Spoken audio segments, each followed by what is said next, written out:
ಈಗ ನೋಡಿ ಮಹಿಳೆಯರಿಗೆ ಉಚಿತ ಪ್ರಯಾಣ ವ್ಯವಸ್ಥೆ ಮಾಡಿದ್ದಾರೆ, ನಮಗೆ ಬೇಜಾರಿಲ್ಲ.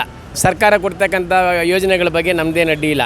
ಈಗೇನು ಅದೇ ವ್ಯವಸ್ಥೆ ಈಗ ಫ್ರೀ ಉಚಿತ ಯೋಜನೆಯಿಂದ ಏನಾಗ್ತಾ ಇದೆ ಅಂತೇಳಿ ಹಿರಿಯ ನಾಗರಿಕರು, ವಿಕಲಚೇತನರು, ವಿಶೇಷಚೇತನರು ಮತ್ತು ಸಂಸತ್ ಸದಸ್ಯರು ಅಂತೇಳಿ ಇಲ್ಲಿ ಆಸನಗಳನ್ನು ಬಸ್ನಲ್ಲಿ ವ್ಯವಸ್ಥೆ ಮಾಡಿದ್ದಾರೆ. ಹಿಂದಿನಿಂದನೂ ಮಾಡಿದ್ದಾರೆ, ನಮ್ಮ ತಂದೆ ಕಾಲದಿಂದನೂ. ಈಗ ಯಾರೂ ಬಿಡ್ತಾ ಇಲ್ಲ, ಎಲ್ಲ ಮಹಿಳೆಯರೇ ಆಕ್ಯುಪೈ ಮಾಡಿಕೊಂಡು ಜರ್ನಿ ಮಾಡ್ತಾರೆ. ನಾವು ಕಾಸು ಕೊಟ್ಟರು ಕೂಡ ಪ್ರಯಾಣಿಕರು ನಿಂತ್ಕೊಂಡ್ರು ಪ್ರಯಾಣ ಮಾಡಬೇಕು. ನಮಗೂ ಕೂಡ ವಿಶೇಷವಾದ ಬಸ್ ವ್ಯವಸ್ಥೆಯನ್ನು ಮಾಡಿ ಅಂತ ನಾವು ಸಾರಿಗೆ ಮಂತ್ರಿ ಆಗಲಿ ಮುಖ್ಯಮಂತ್ರಿಗಳ ಮನವಿ ಮಾಡೋದಕ್ಕೋಸ್ಕರ ಕೇಳ್ತೀವಿ. ನಿಮ್ಮ ಅಭಿಪ್ರಾಯ ಏನು? ಇದು ಸರ್ ಇದು ಅಂಗವಿಕಲರಿಗೆ ಎಲ್ಲರೂ ಬಿಡೋದಿಲ್ಲ ಸೀಟ್ಗಳು. ಲೇಡೀಸ್ಗಳು ಅವರೇ 3% ಅವರೇ ಆಗವ್ರೆ. ಆದ್ದರಿಂದ ಬಿಡೋದಿಲ್ಲ, ಎಲ್ಲ ಅವರೇ ಆಕ್ಯುಪೈ ಮಾಡ್ಕೊತಾರೆ ಸೀಟ್ನ. ಜೆಂಟ್ಸು ಅದೇ ಸರ್, ಜೆಂಟ್ಸು ಲೇಡೀಸು ಮಾಮೂಲಿ ಟಿಕೆಟ್ ಟಿಕೆಟ್ ಕೊಡಂಗೆ ಮಾಡಿಬಿಡ್ಬೇಕು. ಟಿಕೆಟ್ ಕೊಡಂಗೆ ಮಾಡಿದ್ರೆ ಅವಾಗ ಕರೆಕ್ಟಾಗಿ ಶುರುವಾಯ್ತದೆ. ಅವರು ಮಹಿಳೆಯರಿಗೂ ಕೂಡ ನಾನು ಟಿಕೆಟ್ ತೊಗೊಂಡಿದ್ದೀನಿ, ಅವರು ಟಿಕೆಟ್ ತೊಗೊಂಡವ್ರೆ ಅಂತೇಳಿ ಸ್ವಲ್ಪ ಎಷ್ಟು ಜನ ಬೇಕು ಲಿಮಿಟ್ ಆಗಿ ಪ್ರಯಾಣ ಮಾಡ್ತಾರೆ. ಮಹಿಳೆಯರಿಗೂ ಸರಿಯಾಗಿ ಟಿಕೆಟ್ ಕೊಟ್ಬಿಟ್ರೆ ಅವಾಗ ಕರೆಕ್ಟಾಗಿ ಎಲ್ಲ ಶುರುವಾಯ್ತದೆ. ಈಕ್ವಲ್ ಆಗಿ ಶುರುವಾಯ್ತದೆ, ಈಕ್ವಲ್ ಶೇರು.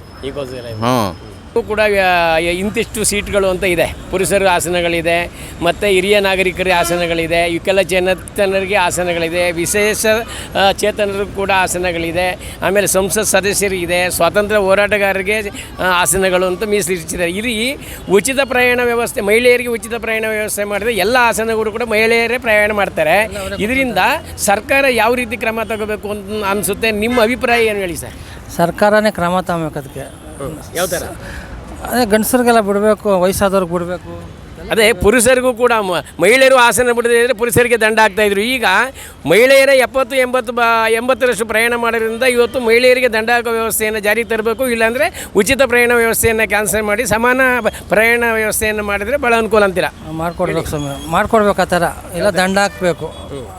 ಜೆಂಟ್ಸು ಇದರೊಳಗೆ ಕೂತ್ಕೊಂಡಾಗ ದಂಡ ಹಾಕ್ಬೇಕು. ಅವ್ರಿಗೆ ನಮಗೆ ದಂಡ ಹಾಕ್ತಾರಲ್ಲ, ಹಂಗೆ ಅವ್ರಿಗೆ ದಂಡ ಹಾಕಬೇಕು. ಹಂಗೂ ದಂಡ ಎಲ್ಲ ಉಚಿತ ಪುರುಷರ ಆಸನಗಳನ್ನು ಪುರುಷರಿಗೆ ಬಿಟ್ಟುಕೊಡಬೇಕು ಅಂತೇಳಿ ಸರ್ಕಾರ ಕಾನೂನು ಜಾರಿ ಮಾಡಬೇಕು. ಸರ್ಕಾರ ಮಾಡಬೇಕು. ಹೌದು. ಇದರಿಂದ ಪುರುಷರಿಗೆ ಅನುಕೂಲ ಆಗುತ್ತಾ? ಅವ್ರು ಸರ್ಕಾರ ಮಾಡಿದ್ರೆ ಅನುಕೂಲ ಆಗ್ತದೆ. ಅನುಕೂಲ ಆಗ್ತದೆ. ಇಲ್ಲಾಂದರೆ ಹಿಂಗೆ ನಿಂತ್ಕೊಂಡು ದುಡ್ಡು ಕೊಟ್ಟರು ನಿಂತ್ಕೊಂಡು ಪ್ರಯಾಣ ಮಾಡ್ಬೇಕಂತ ವ್ಯವಸ್ಥೆ ಹಂಗೆ ಮುಂದುವರಿಯುತ್ತೆ. ಅಷ್ಟೇ ಆಗೋದು. ಓಕೆ.